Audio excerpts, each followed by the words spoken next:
Page 74, Chariots of Fire. This is another piece from a movie. 4/4 time. There's one sharp in the key signature. We're still in the key of G major. Make sure you can do the G major scale at least 1 octave up and down. You're actually getting to the point where you need to start going 2 octaves up and down. That's in the scale video too. You can go watch my scale video on G major. Let's take this one hand at a time and make sure we got it under the rhythms. We got triplets got to deal with. And it's only 2 pages long, and we don't have a page turn. No. Right hand, second measure when it comes in, we're coming in on beat 2, 2, 3. I don't know how well you can do triplets. I don't know what you know about triplets or don't know about triplets. So, real quick, I don't know. A triplet is simply 3 notes, where normally you'd have 2 notes, where we're sticking in an extra note. Well, that means you got to play them a little bit quicker. And there are different ways of counting triplets.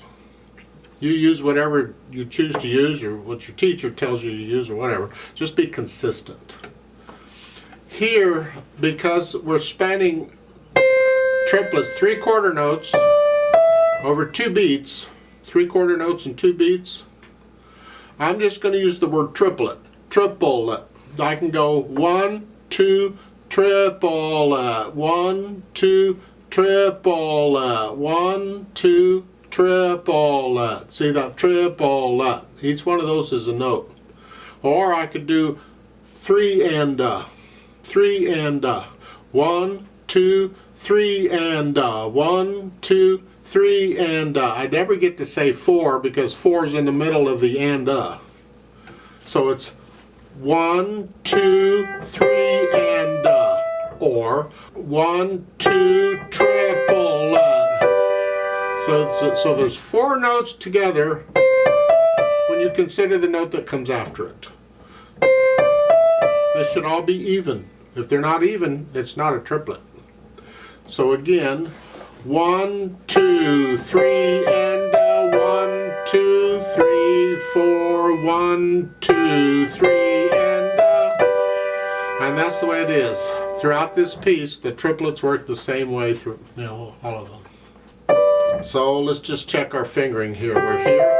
1, 2, 2, 3, 4. And by the way, on the G, when you play the triplet, that really is just, you don't hold it down. I tend to hold it down. Out of habit, I hold those down. You shouldn't. You should lift up. 2, 3. And this is really all we're doing now until measure 8. Measure 8, you get a rest, come down. So 1, 2, 3, and then a measure 10, you come back up to repeat. Or measure 12, you come down here. Isn't this fun? 1, 2, 3. They put a sharp there in parentheses. It's a courtesy sign. It's an F sharp anyway. You don't need the sharp there. It's going to be there. But they're telling you make sure you play an F sharp here. It usually happens because you had an F natural earlier and they're just telling you for sure make sure you play an F sharp. However, I don't see an F natural in here anywhere yet. So I'm not sure why they were so nice to you. You don't need that sharp sign. It's sharp. 1, 2, 3. Measure 13. 1, 2, 3, and 1, 2, 3, 4. 1, 2, 3. And then the left hand gets to have some fun while the right hand comes up here. 1, 2. Reach up an octave. And you're going to do that again up here. It's just an octave higher than where you were. The last line on page 75, the coda, you're here. 1, 2, 3. Hold that down, and then for the next measure, it's the same notes, except it's got an AVA over it. So you're going to come up during the rest, come out. Here. Well, all right. Left hand, well, lock out. We got to watch this left hand or it's not going to work. I mean, it looks simple enough. Nah. They have here 1 and 2 and 3 and 4 and 1 and 2 and 3 and 4 and 1 and 2 and 3. Yeah. If you actually listen to a recording of this, this is not a moderately slow piece. That goes. However, I'm going to suggest, whether it's slow or not, that you alternate on these eighth notes. Alternate between 3 and 1. 3 on just here, because that helps to keep you relaxed. So it's 3 and then 3. I'm just alternating between 3 and 1. All the way through, on these eighth notes. 3 and 4. That way you can, if you want, speed it up and without getting tired. Now at the bottom of the page you have a whole note, and then the second measure of that line, measure 11, and then during the rest you come up here for the last measure on page 74. 1, 2, 3, 4. Wasn't this fun? Go down a line, measure 17. You're here, and they want you to cross over here. Yuck. I suggest here and then do a 2. And then I can do a 4, 2. I don't have to cross over the thumb. There's different fingering styles for playing piano, and different people teach different styles, and you learn different styles, or whatever. One of the principles of the style that I learned, and I learned several styles, but the one I use, the one I teach, is I don't cross over the thumb if I don't have to. And here, I don't have to cross over the thumb because I got repeated notes, and I can take advantage of repeated notes to change hand positions. So it's here 2, and then a 2, and then a 3. And that's what I recommend you do. And that's the left hand for the most part, and I'll put them together. So here again, I'm just trying to get the hands to work together. Second measure, 1, 2. So fortunately, I'm just holding a whole note down.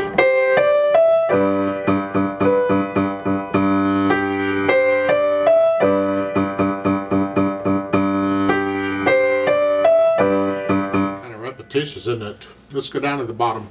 Measure 10, you're here. Well, that sounds familiar, doesn't it? Let's go over to the second ending there. Measure 11, it's here.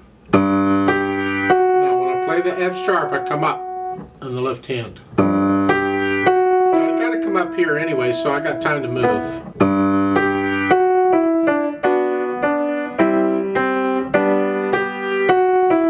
And each time I do these triplets, the left hand is resting. Measure 13.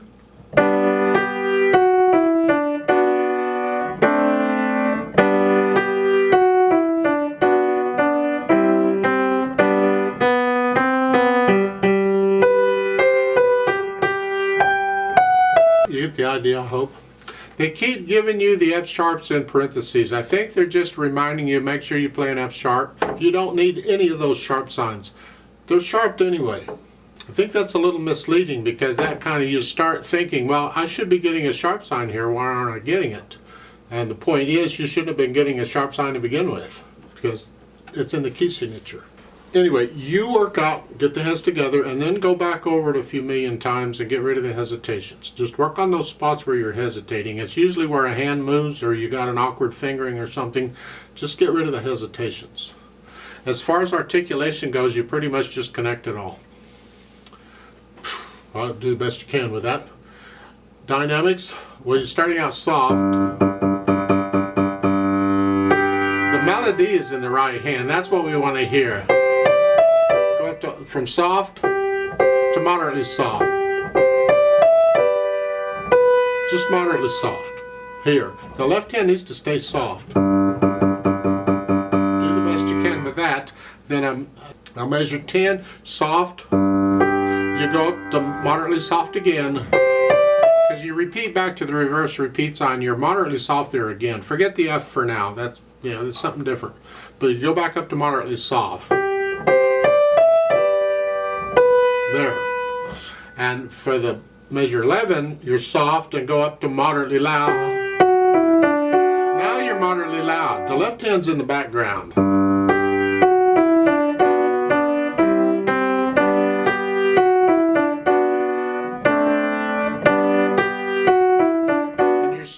There until measure 18, when you can come down to a little moderately soft. Here, it's moderately soft to go back up. back up to moderately loud. So we came down so we could go up, sort of. Actually, you came down because you're kind of finishing the thought. Then you come down when you finish a thought, normally. But now you're starting again. Go back up. But you get the dynamics. You do the dynamics. You have a retardando at the end there, at the last two measures. Here, let's slow down a little bit. Now, as far as the speed goes, they say moderately slow, but I have heard this piece, listen to it, it can move. It shows them running on the beach, and this is playing in the background, and it's serious business here. But moderately slow keeps it a little easier.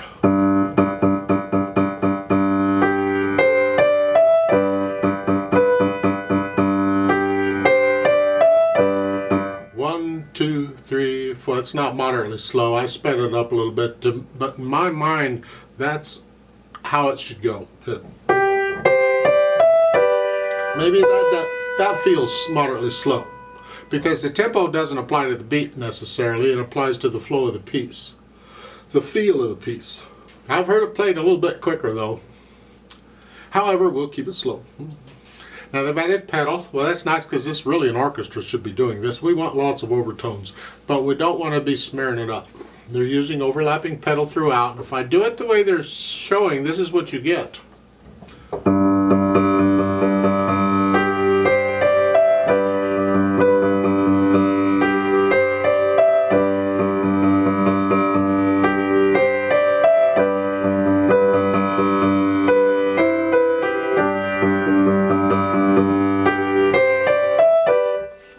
And if that's okay with you, go for it. If you don't want quite that much sound, you got to change the pedal more often. Here. And change it on the second measure just to clean out that overtone. Start over. And maybe not even pedal the triplet. Just don't pedal. And then pedal. Pedal at the beginning of each measure to clear out the overtones.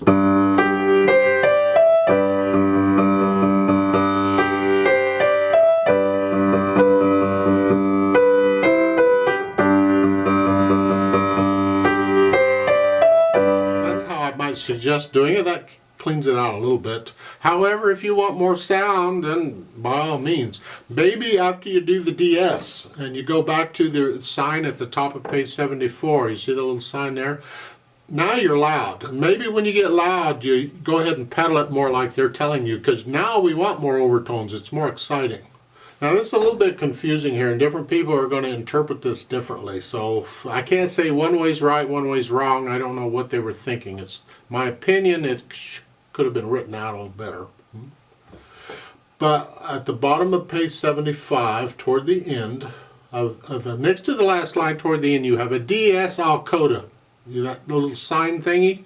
You don't need the little sign thingy. DS tells you go back to the sign, and then you go to the coda. We're at the coda sign. The coda sign is at the end of the third line on page 74. It's measure 9. You see a little circle with the crosshairs.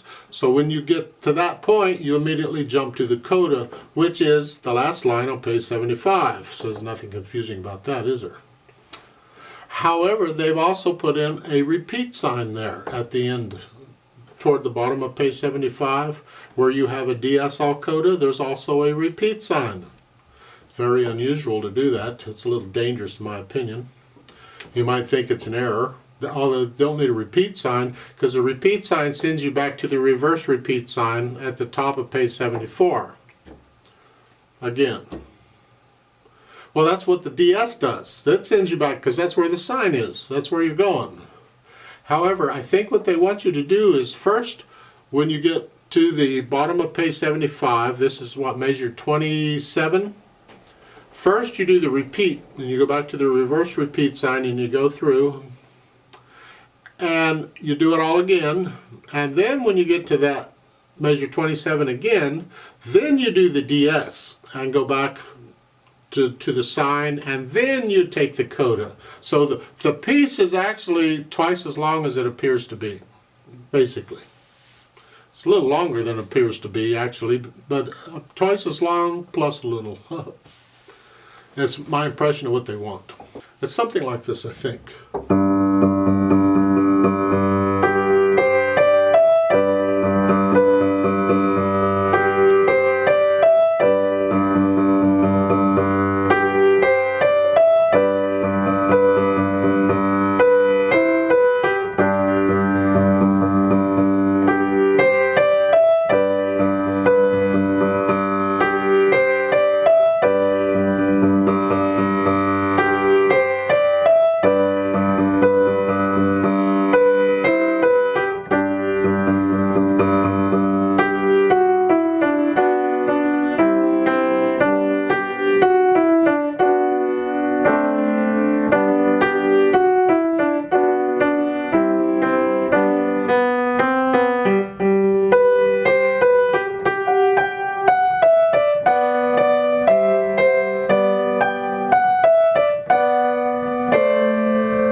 And I do recommend changing the pedal at the last measure at the bottom of the coda, at the end of the coda. I changed the pedal here too. So you clean out your dyno way. I want to get rid of any extra sound I can, so just change the pedal there. Yeah. That's my impression of it. I'd like to play it with you very slowly to double check all the notes and rhythms. We are going to take the repeat, and we're going to take the DS, and we're going to take the other repeats. So we're taking the repeats 1,000,000 times. Makes it a lot longer, but we can use the practice. So let's try it. I'll give us 4 counts. 1, 2, ready and go, and 1 and 2 and 1 and.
First ending now.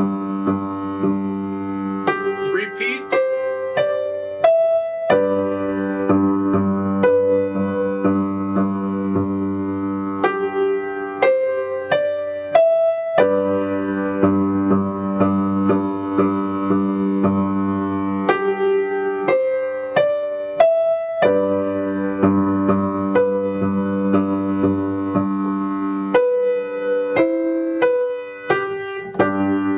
Now the second ending.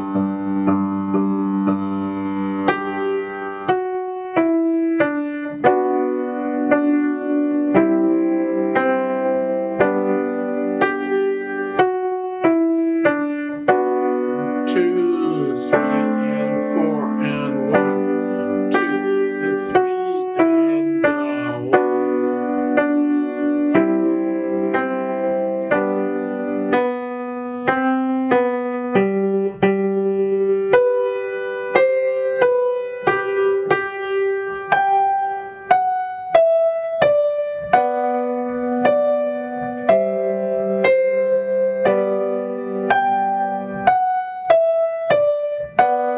two, three, four, one, two, three.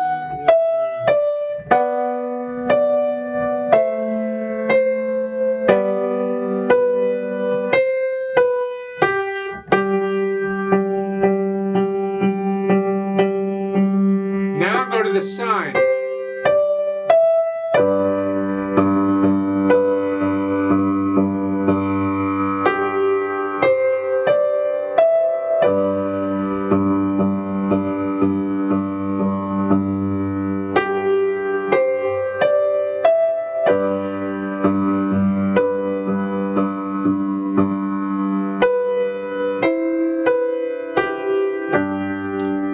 Now go to the coda.